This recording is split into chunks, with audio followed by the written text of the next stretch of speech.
السلام علیکم ورحمۃ اللہ قال رسول اللہ صلی اللہ علیہ وسلم ان اللہ تعالی ينزل ليلة النصف من شعبان الى السماء الدنيا فيغفر لأكثر من عدد سعر غنم بنی کلب۔ اس حدیث کا مطلب یہ ہے کہ ایک رات جب حضرت عائشہ رضی اللہ تعالی عنہا نے اپنے شوہر جناب محمد رسول اللہ صلی اللہ علیہ وسلم کو ان کے بستر پر نہیں پایا تو ان کی تلاش میں نکل گئی اور جنت البقیع کے قبرستان میں ان کو پایا تو اسی موقع سے نبی اکرم صلی اللہ علیہ وسلم نے ارشاد فرمایا کہ اس رات شعبان کی 15ویں رات شب برات میں اللہ تبارک و تعالی آسمان دنیا پر نزول فرماتے ہیں اور قبیلے بنو کلب کی بکریوں کے بال کے برابر یا اس سے کہیں زیادہ بے شمار گنہگاروں کے گناہوں کو معاف کرتے ہیں، بخش دیتے ہیں۔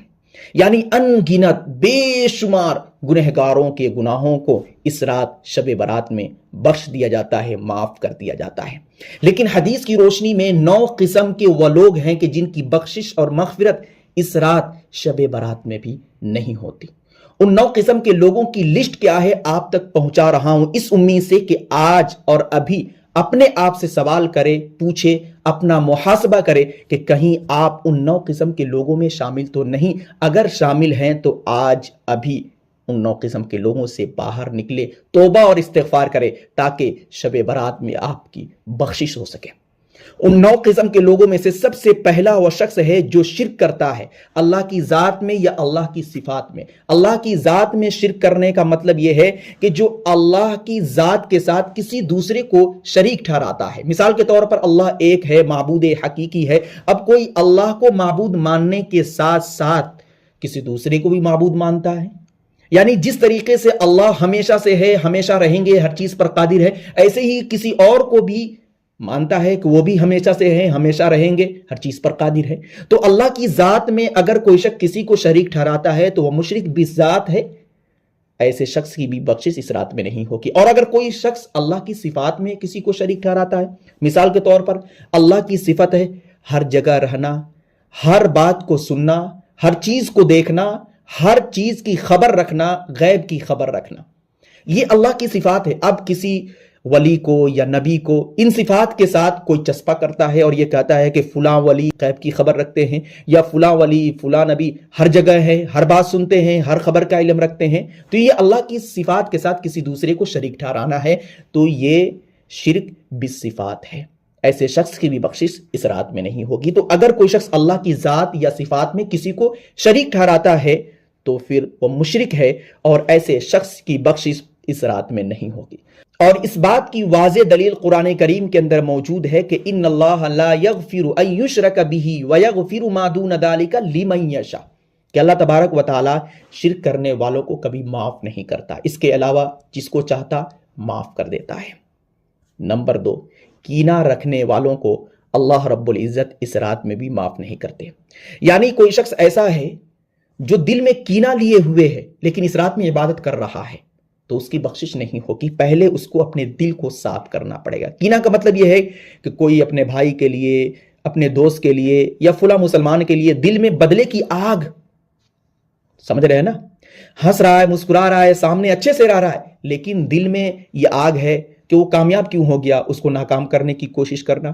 اسے مارنے کی کوشش کرنا، اسے بے عزت کرنے کی کوشش کرنا، دل میں یہ آگ اور یہ تمنا، یہ آرزو دبا رکھا ہے، تو اسی کا نام کینہ ہے۔ تو اگر کسی شخص کے دل میں کینہ ہے تو پہلے اسے اپنے دل کو صاف کرنا پڑے گا، کینہ نکالنا پڑے گا، تب جا کر اس رات میں اس کی بخشش ہوگی۔ تو نمبر 2، کینہ رکھنے والے شخص کی بخشش اس رات میں نہیں ہوگی۔ اسی طریقے سے کاہن اور نجومی شخص، کاہن اور نجومی کا مطلب یہ ہوتا ہے جو ستارے کو دیکھ کر، چاند کو دیکھ کر غیب کی خبریں بتانا کہ یہ ہونے والا ہے، وہ ہونے والا ہے، ایسا ہونے والا ہے، تو ایسا شخص بھی اس رات میں بخشا نہیں جائے گا۔ ایسے ہی جادو کرنے اور کرانے والا، کیونکہ اسلام میں جادو کرنا اور کرانا دونوں حرام ہے۔ اسی طریقے سے شرابی، جو شراب کا عادی ہو، جو شراب پیتا ہو، شراب سے توبہ کیا ہی نہ ہو، مستقل شراب پیتا ہے، تو ایسے شخص کی یعنی شرابی کی اس رات میں بخشش نہیں ہوگی۔ اگر اس رات میں شرابی اپنی بخشش چاہتا ہے تو اس کو پورے اعتماد کے ساتھ ہمیشہ ہمیشہ کے لیے شراب چھوڑنے کے لیے عزم اور ارادہ کرنا پڑے گا، توبہ کرنا پڑے گا. اس کے بعد اس رات پہ وہ عبادت کرے تو اس کی عبادت کارگر ہوگی اور وہ عبادت اس کے لیے بخشش کا ذریعہ اور سامان بنے گی. اسی طریقے سے زانی، زنا کرنے والا، زنا کرنے کے بعد بغیر توبہ کیے اس رات میں کوئی عبادت کرتا ہے تو اس کی عبادت بیکار ہے،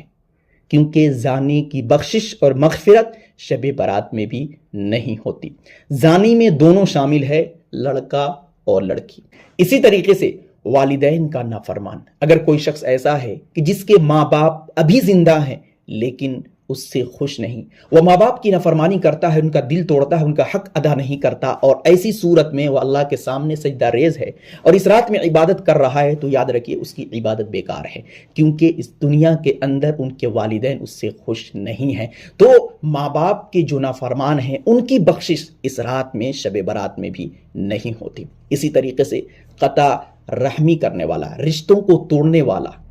ایسے شخص کی بھی بخشش اس رات میں نہیں ہوتی. اسی طریقے سے تکبر سے کپڑا لٹکا کر پہننے والا، دیکھا جاتا ہے کہ بہت سارے لوگ پاجامے کو ٹخنوں سے نیچے پہنتے ہیں اور غرور اور گھمنڈ میں، تکبر میں اترا کر چلتے ہیں. تو اگر ان کا مقصد تکبر اور گھمنڈ ہے اور اسی نیت سے وہ کپڑے کو لٹکا کر پہن کر چل رہے ہیں تو یاد رکھیے گا ایسے شخص کی بھی بخشش اس عمل کی وجہ سے اس رات میں شب برات میں نہیں ہوگی. تو 9 قسم کے وہ لوگ ہیں کہ جن کی بخشش اس رات میں بھی نہیں ہوتی، اور ان 9 قسم کے لوگوں کی لسٹ میں نے آپ تک پہنچا دی. تو اس ویڈیو کو زیادہ سے زیادہ شیئر کریں تاکہ ہر ایک کو پتہ چل جائے اور شب برات میں اپنے آپ کو ان گناہوں سے بچا کر اس رات میں اچھے سے عبادت کر کے اپنی بخشش کروا سکے. تو اس ویڈیو کو شیئر کیجئے تاکہ دیکھو کوئی اور ثواب آپ کو ملتا رہے. السلام علیکم ورحمۃ اللہ. Thanks for watching. Don't forget like, comment, share and subscribe to Mufti Haq Kasmi.